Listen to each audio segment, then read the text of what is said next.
Wake that ass up. Early in the morning. The Breakfast Club. Morning, everybody. It's DJ Envy, Angela Yee, Charlamagne the Guy. We are the Breakfast Club. Now we got a special guest joining us. Yes, indeed. Black History Month, the brother John Cohen. Welcome, brother. I appreciate you guys having me. Appreciate you. Now, I met John a couple of years ago. He was a lot heavier back then. A lot heavier. What kind of shit is that to I'm say? going to tell you why. How much did you weigh back then? Damn. 3-something. 3-something. 3-something. I met John when we were riding bikes. John gets busy on the bike, like miles. He does miles, like And miles. we came out one time. Come on, We rode out one time, and the next time, him and June and all of them in the city riding around. They might have had Garage City bikes at the time. Okay. They ain't been back since. No, because they ride. Like they go to things I can't, my body can't do now. But the brother is in great shape. And talking to the brother, he owns a NASCAR team. What does that mean? So in 2009, I decided to do something different. I jumped into the world of NASCAR. I felt like everybody was around me was into music, clothing, and I felt like I wanted to do something different. So I was into racing from Newark. That was a big race scene, drag race scene. And just growing up, I just wanted to do something different. So I got with some guys down in North Carolina, built my team, and now I'm in the Cup Series from there. So NASCAR is not I always looked at NASCAR as a good old boys club. You know what I mean? So even to be an owner, was it hard? Was the process hard? Especially when I started, because I was the only one when I first started, besides Brad Daugherty, but he was a part owner of a team that had traditionally people that was already in the sport. So for me, starting out by myself, it was my own. Everybody thought I was crazy. Talk about former Cavalier Brad Daugherty, right? Yeah. Okay. Yeah. So he was pretty much the only other black owner there at the time, and he helped me a lot with different situations when I asked him about stuff. He was definitely one of the people I could reach out to and talk to. But besides that, at the time, it was nobody else represented, especially from the inner city like I was. What got you into NASCAR? Like, you're from Newark. I'm from New York. We don't ever see NASCAR. The only thing we seen for NASCAR was back in the day when you have the M&M jackets or the Shell racing jackets. So what got you? Were you watching NASCAR as a kid, or were you into it? So I went to Grambling State University, right? And then I got homesick, so I transferred to Delaware State for a little while. And at Delaware State, Dover Raceway is right across the street. So like one of my first semesters there, I walked across the street and saw a race, and I was like, this is crazy, But at the time, I was into motorcycles, drag racing.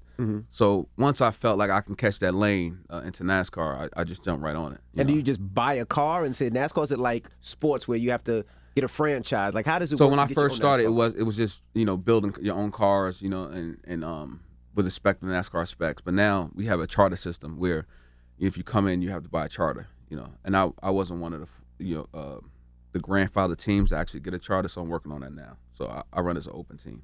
What are the duties of a NASCAR owner? Just make sure you pick the right driver, start with that, then sponsorship, which is the biggest play in NASCAR, and then just building a team around it, pit crews. If you notice now in NASCAR, most of the pit crew members are black, and that's through the diversity department with Phil Horton and Deion Rocker Williams. They came in, created a whole base for athletes coming from other sports, coming from pit crew. So my thing, and now for me, for being in NASCAR, I want to bring more engineers and crew chiefs of color into NASCAR because we don't have any. So I work with like the Urban Racing School of Philadelphia. It's a STEM program I'm doing. I'm trying to build kids from there up into the higher parts of NASCAR. We don't represent anything when it comes to the smart side of NASCAR. And when I say that, the smart, the engineer and the crew chiefs, because those guys make a lot of money. Some crew chiefs make $1 million a year in NASCAR. Wow. Yeah. So you have to handle everything from NASCAR, traveling, bringing the NASCAR from state to state, handling the pit crew. You have to pay for all that. So how do you get your investment back? How do you get your money back? It comes from just like football. We get paid for the race from the TV rights and sponsorship. But for me, sponsorship is the hardest thing to deal with because a lot of times when you talk to brands, like, have you won yet? And I'll be like, no, I haven't won yet. So they're like, well, when you win, we'll jump on. But it takes money to win. Like you just can't win without. And I feel like me being African American and being the only fully minority-owned team in the highest level of NASCAR, I feel like a lot of companies I should be represented a lot more different than what I'm getting from them. Describe your experience as a black owner in a white male-dominated sport. So a lot of times, me being an owner, like a lot of these fans, even black fans and white fans, don't know who I am because my last name is Cohen, so they don't put that as black. And then two, when you walk around, they don't realize that you're an owner. So a lot of times I had incidents that I'd be at the track and I see 2 white owners going one way, and I go that same way, and then security stop me and tell me I can't go that way. And I show them my pass like I'm an owner. And you're like, no, you still got to go that way. Wow. And I'd be in a big argument, and you know, I have to call NASCAR security. And this is not like NASCAR. So it's NASCAR security, then it's track security.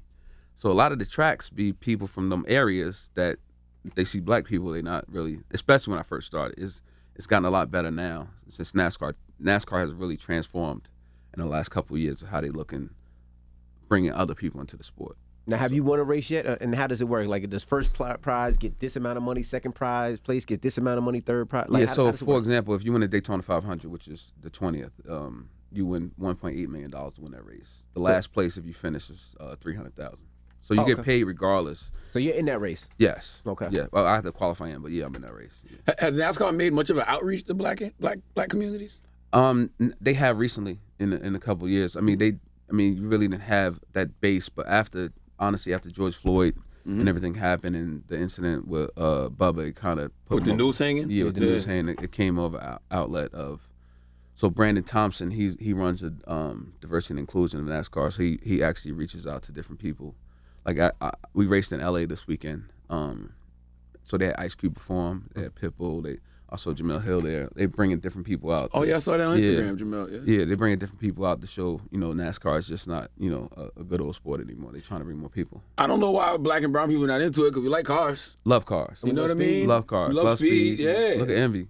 Exactly. I was also going to ask, when it comes to getting some of these people to endorse you and to sponsor you, how difficult is it? Because I mean, we see all these companies. We see Eminem give money. We see gas stations give money. We see car companies give money. We see beverage companies give money. How difficult is it like to get that money? It's difficult. I mean, it's difficult. One, dealing with CMOs trying to get them to get on board, and honestly, for me, it's more difficult dealing with black CMOs, and because they the first thing they think is like, oh, it's not sexy enough for me.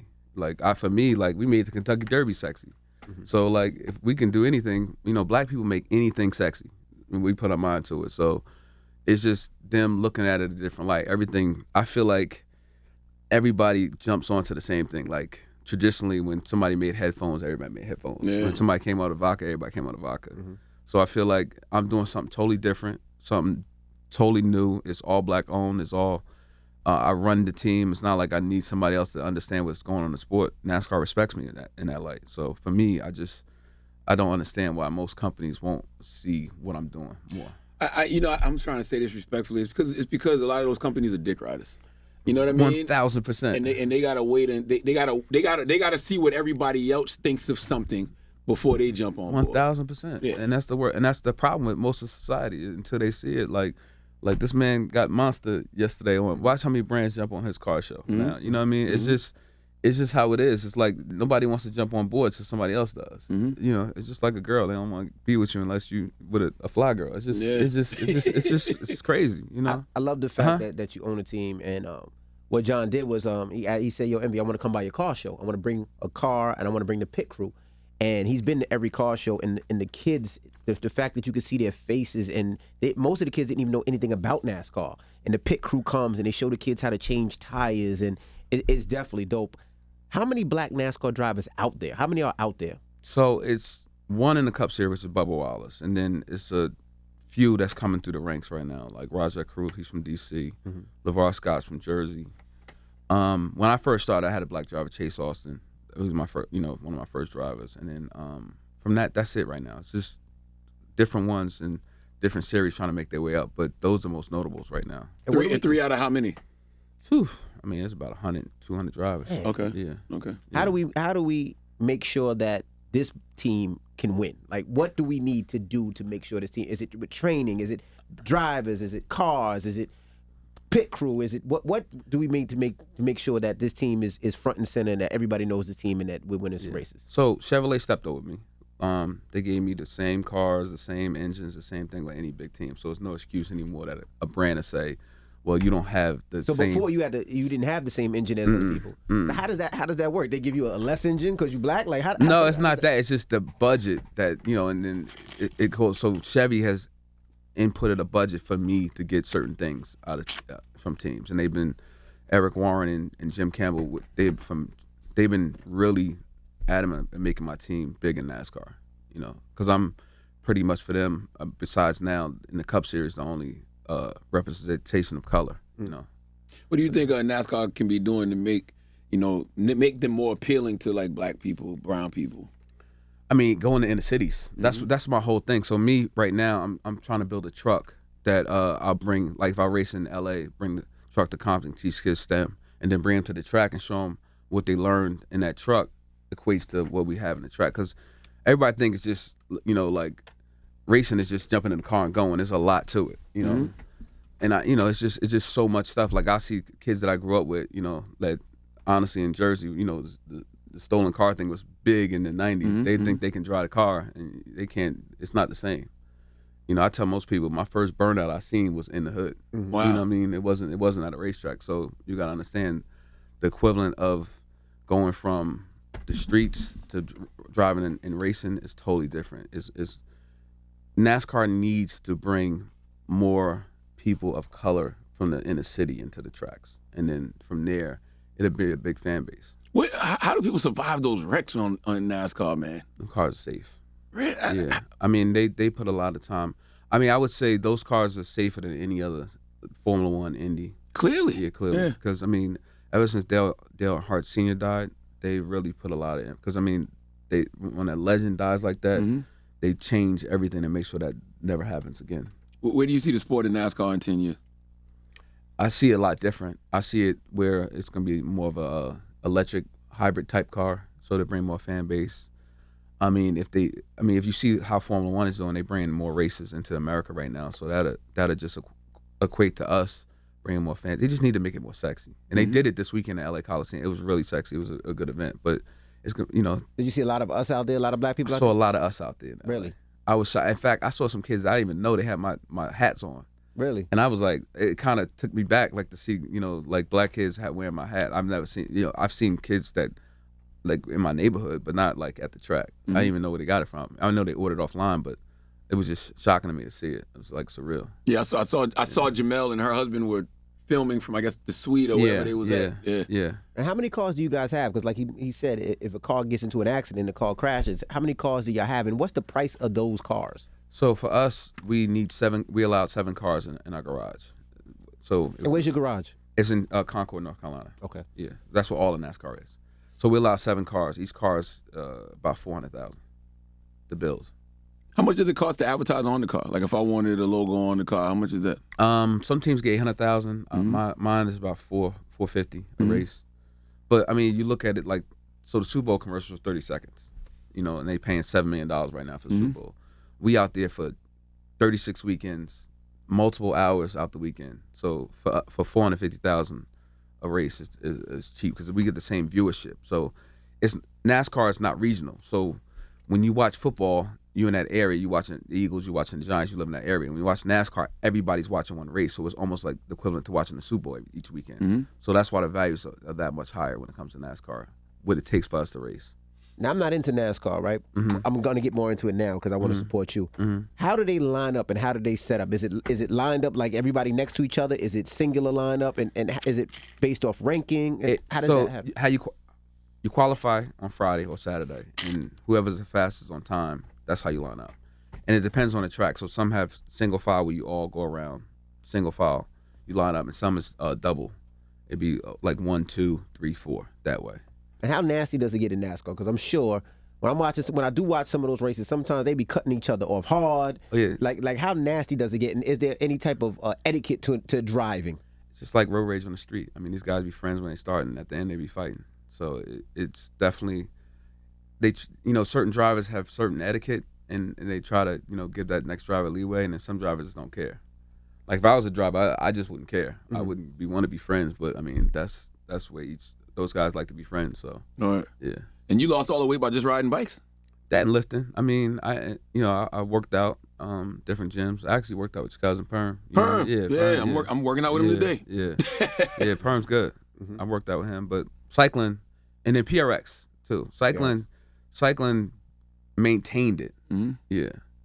But Envy will tell you that. He came out one day and didn't come back again. It took pictures and acting like he was riding all the time. I ride. I just don't ride with them. There's a different type of ride when they ride. Like they take it. Well, you had a goal. You was trying to get that weight off. Yeah. Because I mean, I felt like, especially during COVID. That's when I did it more or less to COVID because I had time to focus on eating and doing all that stuff right.